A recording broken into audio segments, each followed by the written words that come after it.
I'm very delighted to be here this morning, and I work with Madam Amani, who has spoken before, for the African Union in the field of infrastructure. We all now agree that the aid era impoverished Africa, and that what Africa needs today is trade and investment. This is what has been accepted. But then the constraint here are two major factors. As Madam Amani said, the Africa Free Trade Area Agreement came into effect a few days ago. It has been recognized that Africa trades very little with itself. The inter-African trade is only about 15%, whereas the inter-European trade is 70%. In Asia, it is 50%. But then how does Africa trade with itself? Or what are the constraints? One is infrastructure. It's a major constraint to inter-African trade.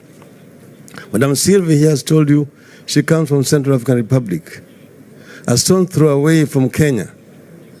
But how does Kenya trade with Central African Republic? You have to get a ship that will want to go around the Cape, up the West African coast, up to Douala in Cameroon, and then by road to Bangui in Central African Republic. The French are earlier there than you.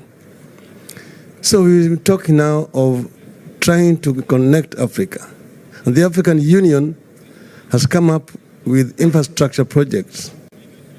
The inter-African highways, 6 major ones, Cape to Cairo, to Tripoli to the Cape, Dakar, N'Djamena to Djibouti, and then Dakar, Lagos, Mombasa in East Africa. Then there is Trans-African Beltway, the railway line from the port of Lamu in Kenya, through Juba in South Sudan, Bangui in Central African Republic, to the Cameroonian port of Douala, to create a Trans-African highway, railway line that links the Atlantic Ocean and the Indian Ocean and opens up these landlocked countries in the interior of the continent. That will make the trade easier within the continent. The other constraint is energy. Energy, because most of the African countries export many commodities. They export agricultural produce and minerals, in terms of oil and other solid minerals. There is need, and this is recognized in the continent, that there's need for value addition of these raw materials that are abundant in the continent. Africa is the richest continent on earth in terms of resources.